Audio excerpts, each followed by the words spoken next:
Good evening. It's a pleasure knowing that you're watching The Insight on Equinox Television. We are broadcasting live from Douala, Cameroon, Equinox Central News Desk. Today, the 1st of October 2017. What is the significance of this day?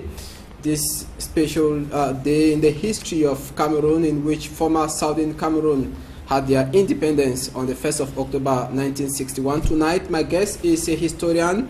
With him, we shall be looking at the significance of this day, and we shall be looking at the recent crisis in the two English-speaking regions of the country and see if history can bring the situation back to normalcy. This and more will be yours. Join my guest and I in the next few minutes.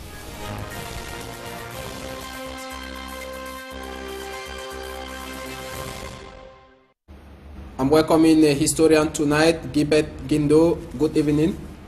Good evening, Mr. Fo. It's a pleasure being here and to talk of specific, critical, and very important things that have to do with this nation and which people have ignored from the past, and it's having an impact that, if care is not taken, may play very seriously into the core of the unity of this country. Thank you very much. It's a pleasure having you. Thank you. From the opening statements, it shows that you have much to say as far as this program is concerned. 1961, October 1st. As a historian, what is the importance or the significance of this day in the history of Cameroon today? Well, when you say 1961 and then you say the importance of this day, there are two things there. The first thing is the 1961 itself, which is a year, a symbolic year in the history of Cameroon generally, and a symbolic year in the history of Southern Cameroon as a United Nations Trust territory. Now, when it comes to a day, I want to think of a specific one, February 11th on a Saturday, 1961, when the Southern Cameroonians all went to the polls to decide their political future by either achieving independence by joining the Republic of Cameroon, which was former French Cameroon, ascended to independence on January 1st, 1960, or to gain independence by joining the Federation of Nigeria, gained independence 1st October 1960. These are the two things that I believe you are grouping them into one. Mm-hmm. That year happens to be a symbolic one, which unfortunately political leaders of this period in Cameroon, both Southern Cameroon and French Cameroon, had forgotten.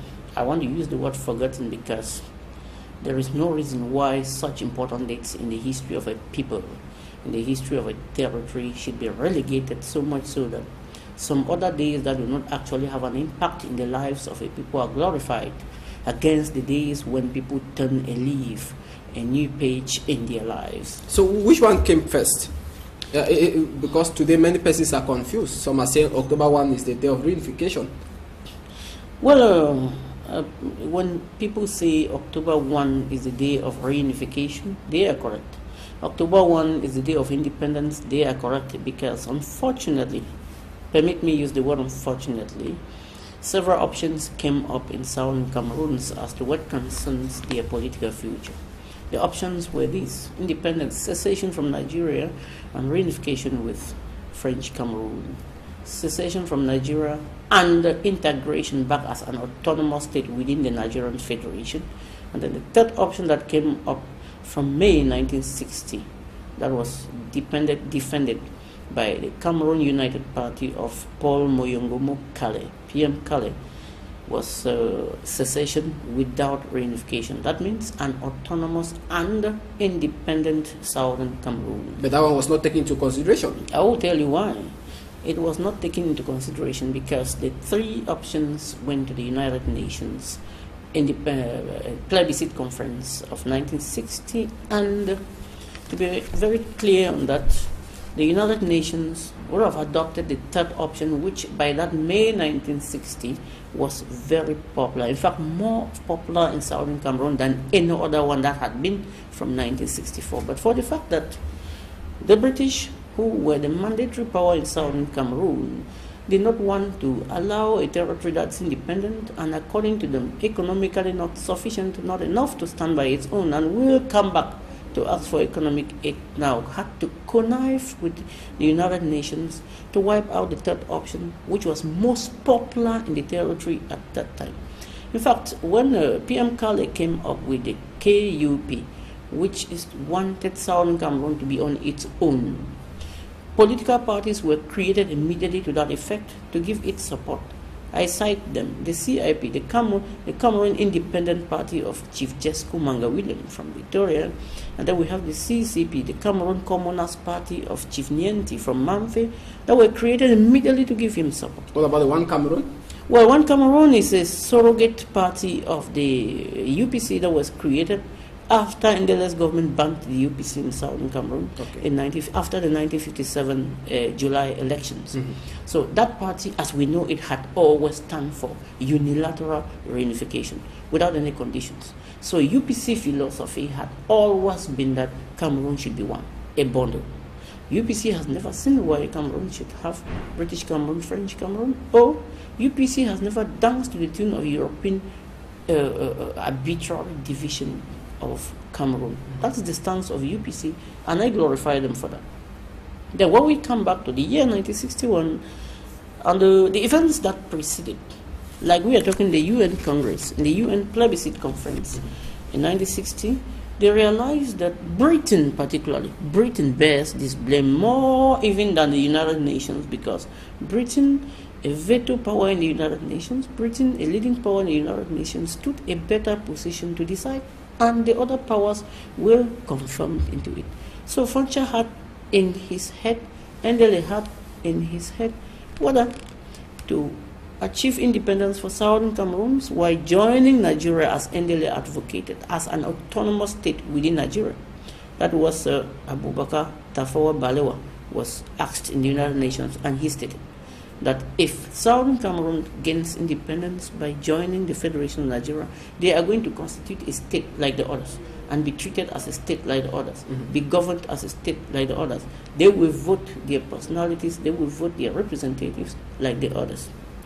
When Aijo was asked the same question in the plenary of the General Assembly of the United Nations, he said, this is part of Cameroon, which if they vote to reunify it with the Republic of Cameroon, they are going to create a federation of equal status with the Republic of Cameroon. I repeat, with equal status with the Republic of Cameroon.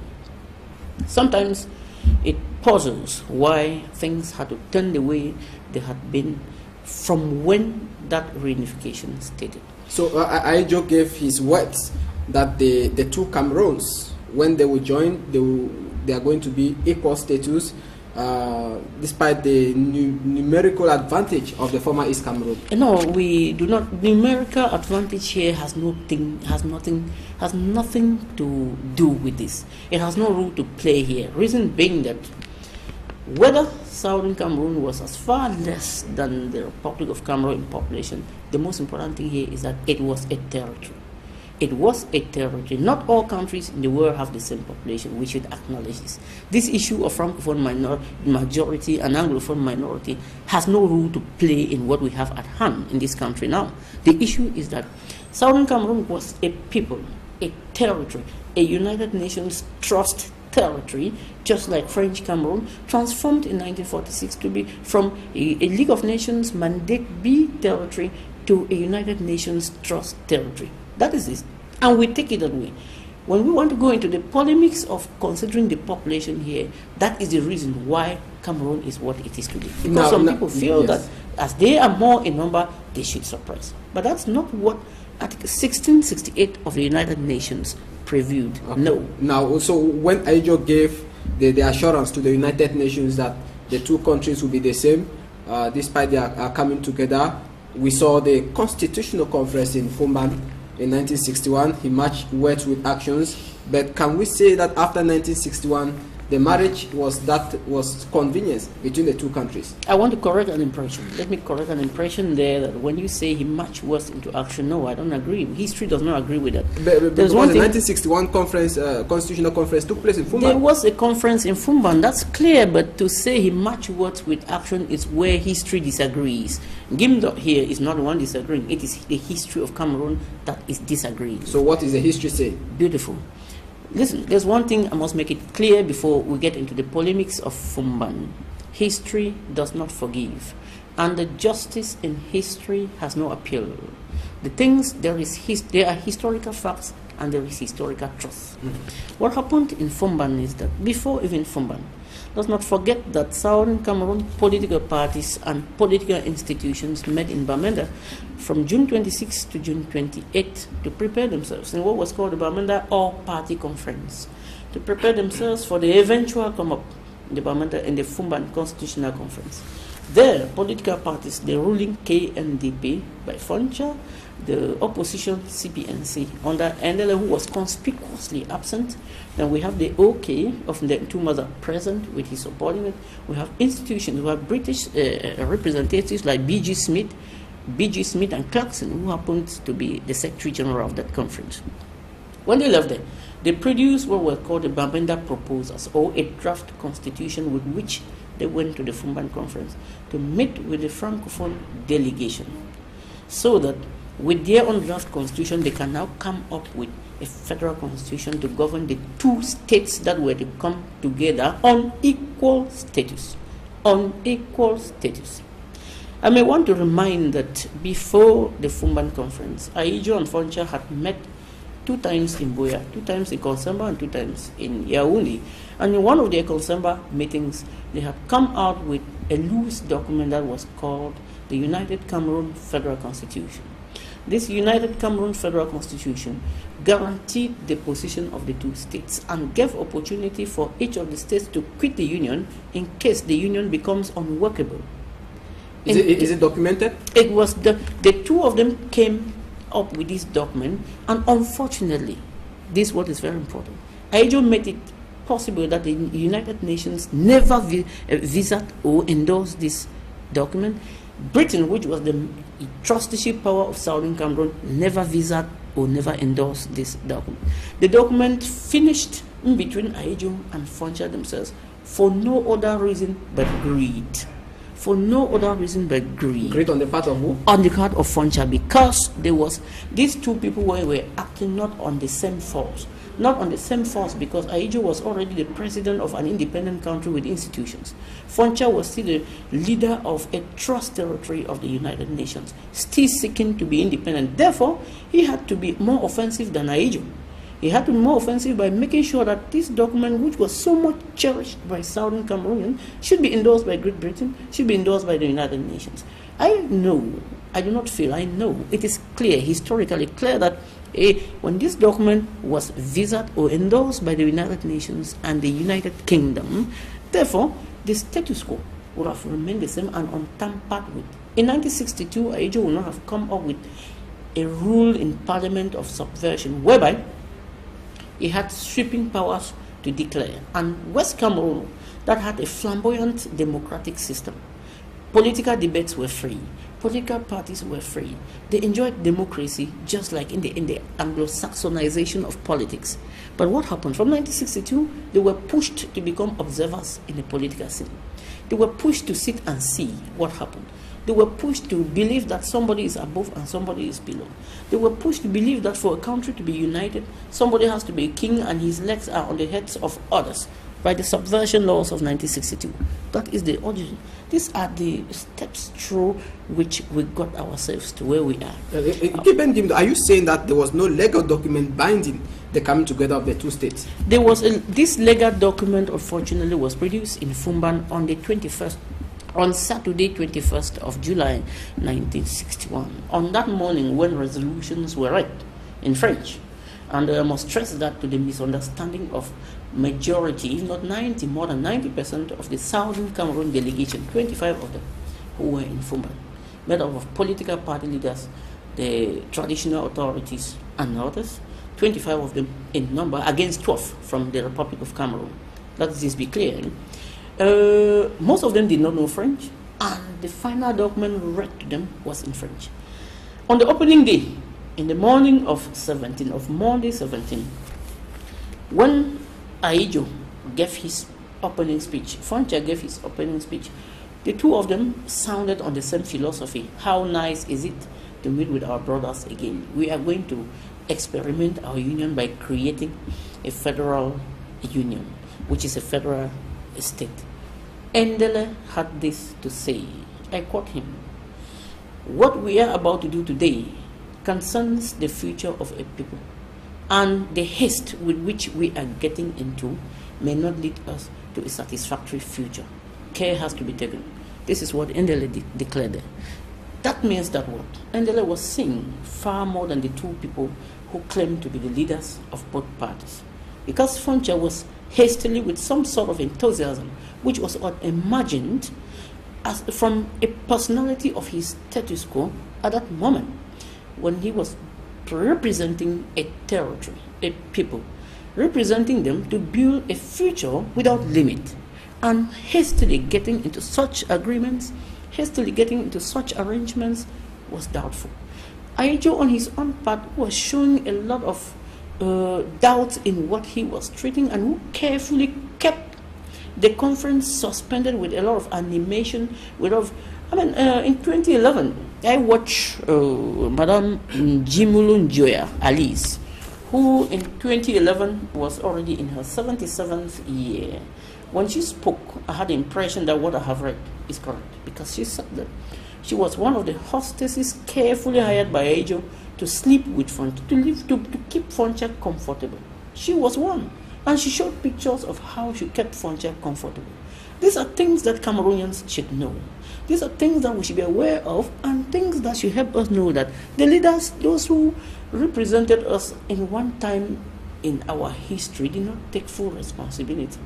You cannot imagine that a constitutional conference of that level will hold in Fumban, and then after opening speeches on the 17th, Monday 17th July 1961, the conference continues in animation until resolutions are read in the morning of Saturday 21st, or Friday 21st, I beg your pardon, of Friday 27th, to the embarrassment of all those who participated, even on the side of the Republic of Cameroon. So Aidjo double-crossed Foncha? He did not only double-cross, but he made sure that he dominated on them. And what was read on that particular Friday 21st was Aidjo's will. In fact, it was simply an adapted constitution of the Republic of Cameroon to accommodate Southern Cameroon, to their wish or not. So Gibe Kimdo, can we say today that what the United Nations Secretary General, through his spokesman, that Cameroon should go back to the root, the root of this problem? Can we say today that the UN is referring to what you have just explained? Yeah, the UN surely, with the pressure that is coming up from Southern Cameroonians, both in the diaspora and from home, one thing that has been very plaguing and pushing us to this nature is that Southern Cameroon intellectuals who are supposed to be projecting the facts, unfortunately, majority of them who have political positions are trying to distort the facts. They have decided to distort the facts intentionally, in either to maintain their political positions or to seek for new ones. But I am happy that the United Nations made certain things clear. Return to the roots. That statement was very important. So it's pregnant with meaning? Yes, that statement is pregnant with meaning. Pregnant with meaning knows that it means that the United Nations is already clear on the fact that these people have something. Their history is full of wounds. It's full of incurable wounds. It's full of wounds that no effort has been made to cure the wounds. And it puzzles sometimes that Cameroon, that is one of the most educated countries in sub-Saharan Africa, refuses to recognize a genuine problem of that level for its unity to be pursued. The United Nations spokesman, SG spokesman, reiterating that let there be genuine and inclusive dialogue between the Cameroon government and the communities of the Northwest and Southwest, come into table, dialogue out and the problem should be resolved, making from reference from the roots. This is very important.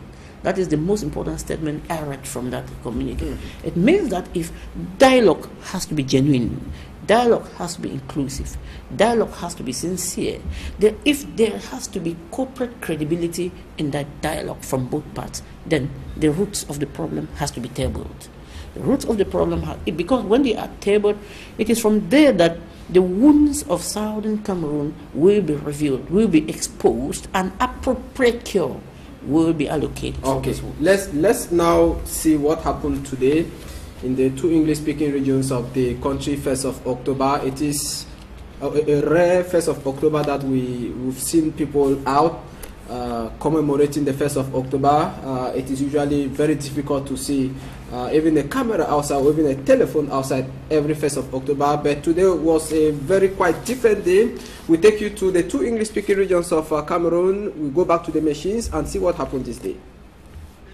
October 1 commemoration in the two English-speaking regions of Cameroon was timid in the early hours, with Mutengene taking the lead around 7 a.m. The youths were determined to march to Boya, Independence Square. Few hours after, reports from Kumbo in Blue Division in the Northwest announced a fire incident at the Kumbo Central Prison. The prison burst into flames, leaving several prisoners in a helpless state. As confusion set in, few prisoners attempted to escape. At least 3 persons were neutralized, according to reports. Locals say the fire ignited from several tear gas used to disperse the population. Another version says it was a criminal act. As the Kumbo Central Prison was visited by fire, the march past to commemorate October 1 gathered steam. We are heading to the first palace of New. We are heading to the first palace of New. We are going back to give him the authority that was seized today.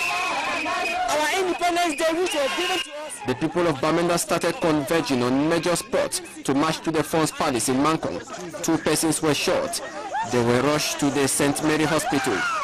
The two regions after midday woke up from bed, defying administrative orders and marching on major streets to celebrate freedom. Finally, the Lord has done it. Finally. Guti, celebration is liberation. The youth of Guti. Finally, the Lord has done it. Those in Bonadikumbu, Folimbe, Tole, Mutengene, Moyoka walked to Boya for the event.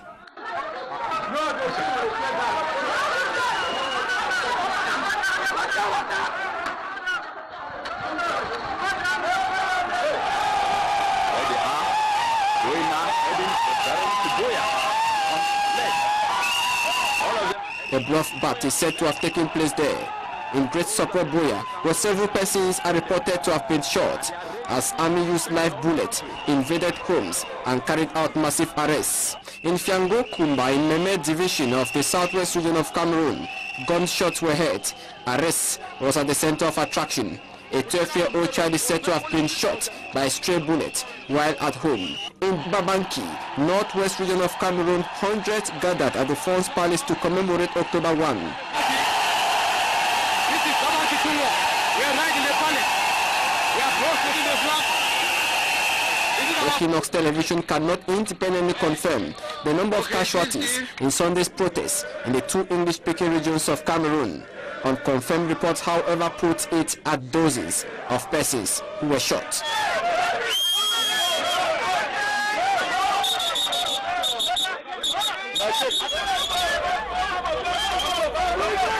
A general atmosphere of what happened. Now Mimi Mefo takes us to Tombel subdivision in the southwest region of Cameroon to show us what happened. It should be noted that a Lego department in Tombel is said to have been set ablaze after protesters were dispersed with tear gas. Mimi?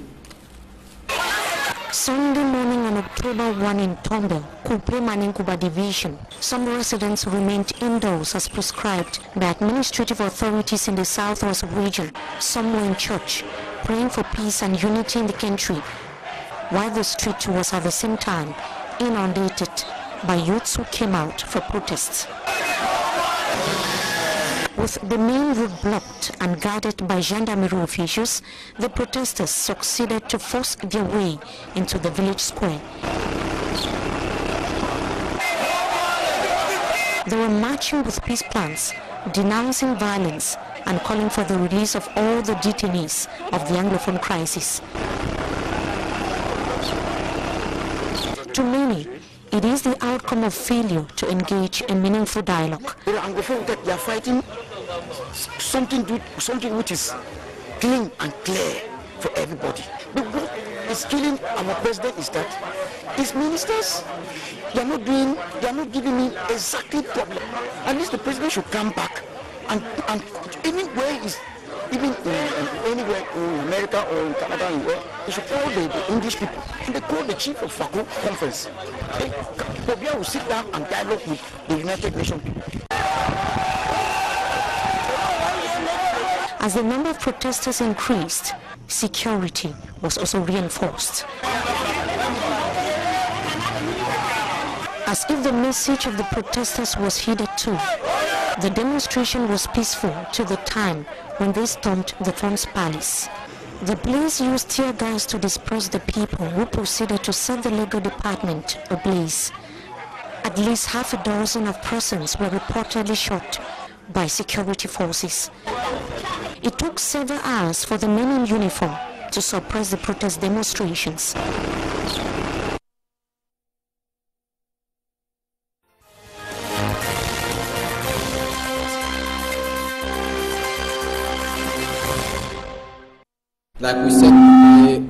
Like we said in the report, we cannot independently confirm the number of persons who were shot, as well as the number of persons who died in today's protests across the two English-speaking regions of the country.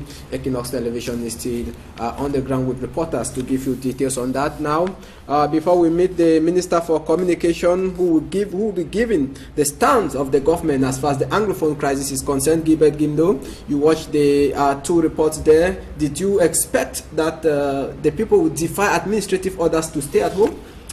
Well, the steam and the enthusiasm with which people came out on the 22nd of September made today no doubt to any Cameroonian. In fact, it was supposed to be a message. We can't doubt the fact that on the 22nd people defied administrative orders, which I personally do not see that violence should be taken as a measure to solve a problem. Violence and brutality are weapons of the weak. I repeat, violence and brutality are weapons of the weak. We do not have to use violence in everything. But I am so appreciative of the initiative, of the measures and the comportment of Southern Cameroonians or of Anglophone Cameroonians. I will say this because today people are now moving on the streets that je ne suis pas francophone, je ne suis pas anglophone. It sounds funny to the ears to hear to any reasonable Cameroonian because we have always been Anglophones and Francophone Cameroonians. The simple truth we should adopt is that let us glorify our diversity and build the foundation of our diversity on social justice. And some playing around, some kind of child's play around there. I wonder what is doing that. As to what concerns the reactions or the manifestations of today, the only thing I will condemn there is the violence that some people who might have not understood the message that this part of the country wants to show. It was a message that we have told you we are feeling bad. We have told you we are feeling bad. Times without number, severally. You are not ready to hear. How then are you our leaders? This is our anger. We want to peacefully march to tell you, not only you, but the whole world. But you always know that there are some bad seeds that will penetrate to cause havoc so that they turn the goodwill of the people. They turn the genuine, embittered nature of the people into something not longer desirable. That is where the problem is. But as to the manifestations, it is something that has always been waited for. Since and since and since. The authorities of this nation were waiting for that. That is why today, you see the CPDM marching in Douala. I was so embarrassed to see that within days, a declaration is written. And the minister of a country sends a copy of the intended match of the CPDM to the governor of a region. He copies him. That means he is informing him. The governor, who is supposed to give an accord, who is supposed to accredit such movement, is informed. I begin to question what kind of governments these sub-Saharan African countries have, honestly, because I don't see a situation where the administrator of a region is informed that there will be a march in you. And that same, meanwhile, maybe because it's coming from the Minister of Justice. That is, it has no base here in a country that claims to be that of law and that of democracy, like Cameroon. It makes no sense, Mr. NFOR. Let's be realistic here. What kind of Minister of Justice are we talking about? Minister of, I'm happy you say Minister of Justice. Where is the justice? He is the first person who is supposed to be legally correct in the way things are done. But listen to the way, just look at the way he does it. He copies the governor that the CPDM intends to march in the littoral region. Tomorrow we risk having problems from the SDF because I read a communique written by Honorable Michel Nietzsche, who is planning and who is threatening that if that march succeeds, then the SDF is organizing one in the days ahead. I watched and I have read the communicate myself. I was so curious because I was wondering that in March, when tension was so high, the SDF applied to educate people with a peaceful march. It was refused on the context that it risks perturbating public authority, public security. But what are we talking today? Within days, it has been applied. The authorities of the littoral have been informed. Not that this thing was they were informed and it went through. Yes, to balance opposing views. We had the Minister for Communication. That was 24 hours before today's program. That is why we are still within the context of the crisis rocking the two English-speaking regions of the country. But before we launch that, to note that President Paul Biya today on his official Facebook page condemned violence on both sides and said that it is good to express your dissatisfaction on an issue, but that dialogue should be the only solution. Let's now have the interview I conducted yesterday with the Minister of Communication, Issa Chiroma Bakari.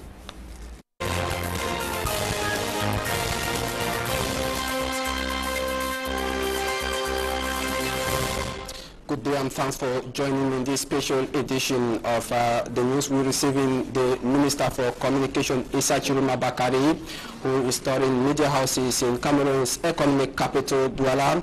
Mr. Minister, good day. My pleasure. The pleasure is ours receiving you. I'm very much delighted to be here, to be welcomed, warmly welcomed by you. It is a privilege and a pleasure. Thank you. Thank you very much. Now, you're visiting media houses within the context of the Anglophone crisis, what has been termed today as the Anglophone crisis. Minister for Communication, member of government, is there an Anglophone problem today? No. There is no Anglophone problem in this nation. Please, you have a handful of people to blackmail, to take hostage the two regions, and consequently the 10 regions in our nation. There is no Anglophone problem as such. Each region has its own problem. There is no doubt about it.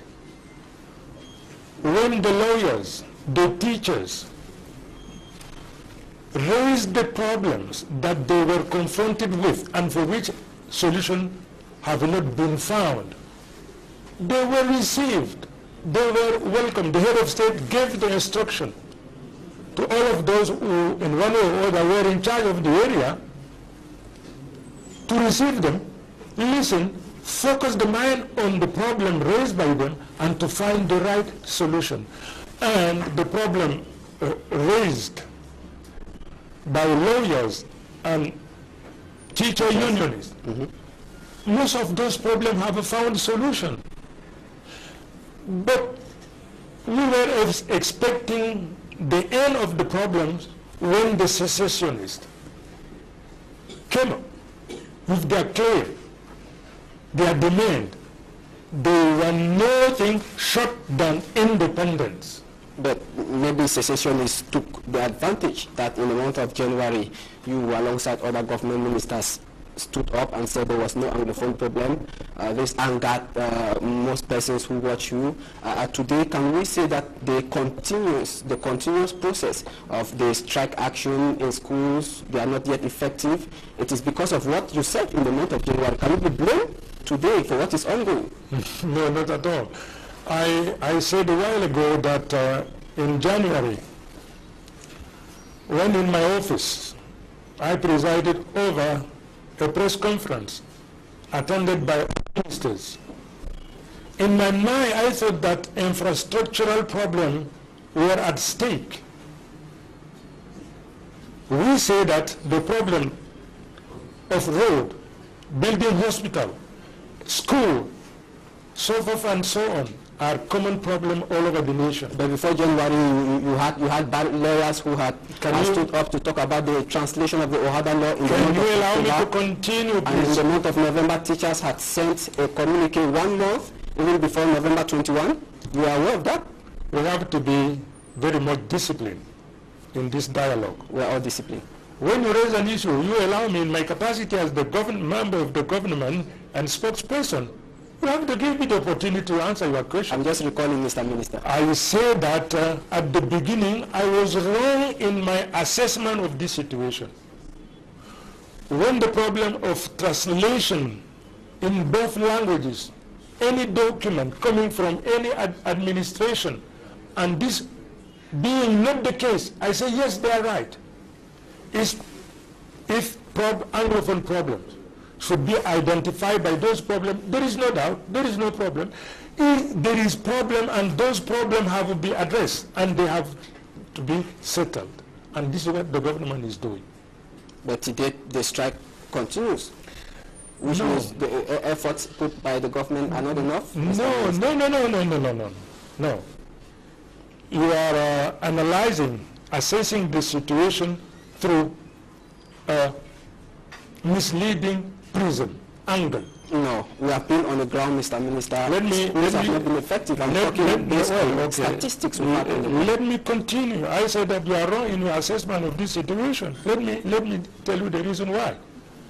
When the government, in compliance with the agreement signed by the government and the representative of lawyers and teachers, when it was implemented, when those who were caught red-handed, put in jail, being court-martialed, all of those in one way or other, when the head of state deemed it necessary to get them released, 55 of them were released, the situation died down. The school had resumed. Not effective. Please, the school has resumed. Economic activity has resumed. Day-to-day life of Cameroonians in those areas have resumed. But the secessionists, when they realized that their aura, their charisma was dying down, dwindling, when their mot de passe could no longer be heard and implemented by others, they resorted to violence. The reason why, you are a parent. Are you saying that on the 22nd of September, almost the whole of Northwest and Southwest regions who came out as secessionists? Because most of them released Manchu BBC.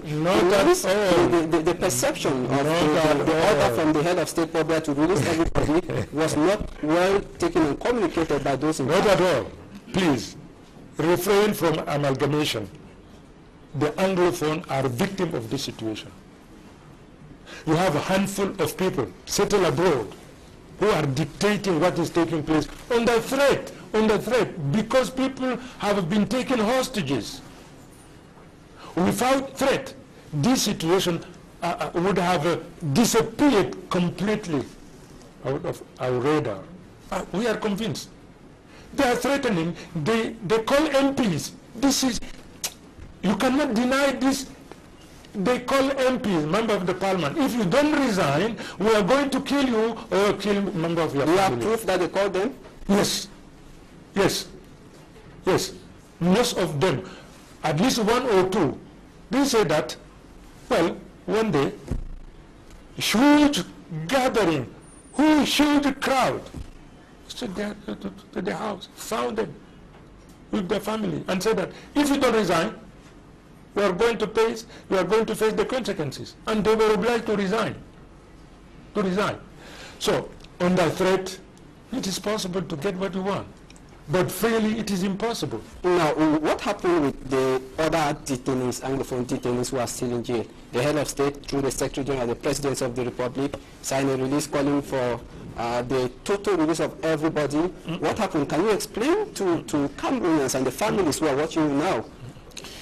There was a criterion according to which whoever do not have or does not have blood in the hand, those who have blood in their hands, caught red-handed, violation, burning, killing, destroying, profaning. I am member of the government. I'm giving you the explanation. So it should have been clearly written out. Take this communique. Take this communique. Take it. Read it. Your reading is libelous. Is biased. Is biased. No, Cameroonians are not right. No. Please. This debate is very much serious. It's a serious debate, Mr. Minister. We are talking about the life because people want their detained brothers and sisters to be out. You see, you have some of them who are being tried. They are being court-martialed. The separation of power between executive and legislative, executive and judiciary, this separation does not allow the head of state to interfere when matters are already enrolled, when matters are being prosecuted, when matters are being court-martialed. When it is ended, the head of state is vested with power to amnesty. No matter what your crime, the head of state is empowered by our constitution to free, to liberate, no matter how tough, no matter how bad now the crime you have committed. Yes. The head of state has the power to liberate you, yes, if he deems it necessary to do it. Now, all of those who today are in jail, for sure, because they are being prosecuted, they are being court-martialed. Wait until it is over, and we are going to see what the head of state is going to do. I'm not authorized to tell you this is what is taking place. I'm here to enlighten you. I'm here to let you know that our brothers and sisters in the two regions are the victim. They are victims. They became the scapegoat by the secessionists. The 8 other regions in the nation are in solidarity, give full and unshakable and unwavering support to our brothers and sisters of the two regions. Let us never amalgamate. What the secessionists want is to say that no Anglophone, this is not Anglophone problem. This is, today we have a problem with secessionists, handful of people, and they are going to be defeated. The United Nations Secretary General, through the spokesman, signed a release calling on the government and the two communities to look into the root cause of this problem. To you today, what do you consider as the root cause of this problem? Are we going back to 1961? The problem, you see, the head of state and all of us here as a citizen, we are a repository of a legacy handed over to us by the founding father of this nation. We have to be very vigilant, very mindful, not to profane the legacy handed over to us by the founding father. In the process, as we are moving forward, in case there is a problem, no problem, it is possible always to look at it. What is wrong? How to handle? How to address it? So today you can still look at the form of the state? The form of after the failure of the decentralization process since in 1996? Yes. No. Please don't ask the nation to jump into the unknown without a security net. The Cameroonian, they know what they want. where they are going to, despite the fact that it is far from being perfect. I agree with you. What the government is doing is far from being perfect. But we say that day in, day out, those problems are going to be settled. They are going to find the right solution. I have no doubt whatsoever. But I keep always saying the same thing: avoid amalgamation. The second aspect I would like to mention, all of us here, we are custodians of our common willingness to live together. Please, please, be the custodian, be the guardian of our common willingness to live together, the protection of our common, the physical integrity of our nation. Okay, as Communication Minister, are you aware that Barrister Akeremuna wrote to the United Nations talking of a genocide in the making? He cited some journalists at Vision Cat who have been using hate speeches to talk of how they should arrest Anglophones. Are you aware of the situation? It is wrong. It is wrong. On behalf of the government, I strongly condemn whoever speak in such a way. Whoever. It is wrong. This is whoever. If ever it has taken place, we have to condemn it. We have to denounce it. We have to reject it. You agree with me? Some message is circulating in the internet. You have to drive out of our region all francophone. All francophones should be taken away. We must reject it. I can see it in the internet. And the message is the one of the secessionists. We have to condemn and we have to blame them for that. And if a Cameroonian speak in such a way, he is condemnable. We reject it in the government. We denounce it. It has to be made clear. Okay. Any special message before we go? To the public, the Anglophones who are watching you, with tomorrow, will they make hay while the sun shines? We are a great nation. We are a marvelous nation. We are a marvelous people. The protection of this nation is of our paramount importance. Our willingness to live together, to move together, to build this nation is sacred. We have to protect it. On behalf of the government, I say that all of us, we are Anglophone today, because Anglophone, they are the first victim of this situation. Burning school, killing people, profaning our symbols, burning flag. It is wrong. We must never ever accept it. We have to condemn it. We have to fight it. But we must remain united. Cameroon is one of the privileged nations on earth for having the two official languages, French and English. We have to protect and promote it. As far as our brothers and sisters Anglophone are concerned, I would like to mention what I have already noticed, which is taking place. The next generation, the generation of my kids, for sure my grandkids, there will be more English-speaking people than French English-speaking people. Tomorrow there will be no longer a language or culture problem. So please, please, don't allow irresponsible people to call for secession through threat. It is wrong. As a journalist, you have the responsibility. You have to protect this nation. This is our responsibility. The reason why I came here. Thank you for giving me this opportunity. Thank you. And whenever need be, I am always ready to come and discuss with you. This crisis is moving to an end because the government has already taken all measures. Secession will never take place, and you agree with me, violence should stop. I agree, and you agree with me, and dialogue must continue. Dialogue must be the only framework, the only possibility that all problems, no matter how complex and tough they are, the only possibility to address them is through dialogue. And the military too should stop shooting.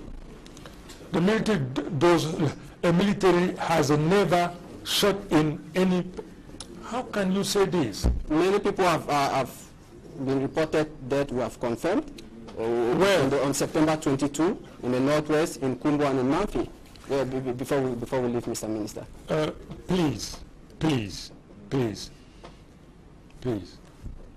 The situation is already very complex. Don't put oil on the fire in order to increase the complexity of this problem. To deal with it, it is not easy. But if you stand in this way, you will make it more complex than it is today. We are a great and big nation. Let us remain united today, tomorrow, and forever and ever.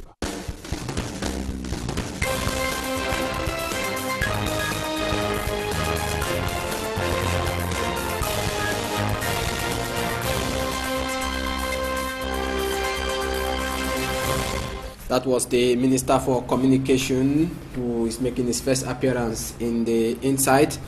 Now, Gilbert Gimdo, you watched the Minister, you could watch the revendication. As a historian, we have a few minutes together. What could be the solution after listening to the key actors talk?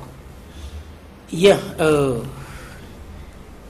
I must say that when I watch the Minister, who happens to be government spokesman, there are a number of things I deduce from what he says. Not only we all condemn violence, brutality, and other forms that may keep human life at risk. We also condemn a secessionist. I particularly can never, I repeat, can never, because there is what is in every Cameroonian, be him from the north, the south, the west, or the east, be him Anglophone, Francophone, or whatever tribe. There is what I listened to Professor Zengwa of the University of Yaoundé once said, there is a Cameroonianness in everybody, that gem of Cameroonianness in everybody. But I must say here that from the minister, the honorable minister's speech, I sent one, arrogance, I sent misrepresentation, and I sent misinterpretation. And I sent dishonesty to realize things that are factual and real. I sent all of this. And this is a characteristic that runs through the blood of all authorities in Cameroon, and that is why the country is what it is going through today. This crisis, whether we like it or not, there is that gem in the north that has transferred the whole of the extreme north into an inhabitable zone. You need to go there and see how human beings live. The extreme north is the most populated, the most populous region in Cameroon. But get there and see how human beings are living. Let me deviate a bit from the Anglophone zone to tell us that somebody must sense that I am talking on the point of Anglophones, but get to the ground now, you're going to see things for yourself. But what puzzles me is that this gem of dishonesty runs in the blood of those who feel they are representing them. And that's why I use the word misrepresentation. In the mind of the minister and all those political elite, there is something wrong in this Cameroon. Politicians are seizing, are monopolizing, and are forcing themselves in front of pertinent issues that concern human lives that are supposed to be adequately addressed. And they pass their time issuing orders up and down when the orders are very inadequate as to the solutions that are to resolve, to dilute, and to quench down the anger that is boiling in the hands, in the minds, and in the hearts of the various groups in Cameroon. It is clear he has his right to say that there is no Anglophone problem. I say he has his right because he's a government minister and he is defending a public intention. But an honest government must know that in every country there are groups that may be a minority. I must tell you that in Canada, the region of Quebec in Canada is a lone Francophone region in Canada.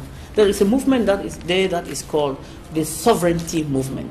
They are allowed to go right up to elections. In 1995, for example, they were given a referendum and they were defeated by just by 0.5%. If not, Canada would have been two countries today. they were given the right to express their. Look at the case of Catalonia in Spain. Look at the case of Monaco in France. Look at the situation that divided Southern Sudan. The situation of Southern Sudan led to hundreds of thousands of deaths simply because we are in sub-Saharan Africa, where human life is nothing to any So what person. is the situation? What is the solution now? We have just 1 minute. The solution now is what, as of now, there is a crisis of confidence. A crisis of confidence because nobody in Cameroon, within the spheres of this triangle, has that credibility to sit in for it. We need a third person. A third party has to come in, bring the side of the government, because we cannot say Francophone Cameroon. It is not a crisis between a Francophone and Anglophone, no. It is a crisis from Anglophone culture. I regret to say, you permit me to say it in seconds, that the minister is wrong. Let me say this. There is nobody who is more Cameroonian than the other. The minister is wrong to say that in the years ahead, there will be more Anglophones. That is where he is capital wrong, because the Anglophone and Francophone is a matter of culture. It's not a matter of language. It's not because he speaks English that makes him Francophone, that makes him Anglophone. Anglophones is somebody who has his roots from former West Cameroon, and that makes him Anglophone. So we need a third party. Besides, we need that there shouldn't be any complex of superiority or inferiority. We do not need a dialogue where some people will need as superiors and some people as inferior. So the discussion should be a round table like this bilateral, one, and everybody must be frank. Like what Ayapola Bine says. And most importantly, nothing should be considered a taboo in that table, because all Cameroonians have the right to voice, as so long as they are contributing to the well-being of this country that belongs to all of us. All right. Thank you very much, Gilbert Gimdo. You are a historian. That is why we invited you today on this historical date on the Inside. I'm grateful to be here, and it was my pleasure to actually bring out what I feel bubbles in me concerning the impending problems in our country, which I feel contributing at any level, when called up, to the glory of this nation. Thank you. It was equally a pleasure being with you this day's edition of the program, The Insight on Equinox Television. If you did enjoy the program, take our rendezvous there for next week Sunday, 6:30 p.m. on Equinox Television. We go beyond borders. Good.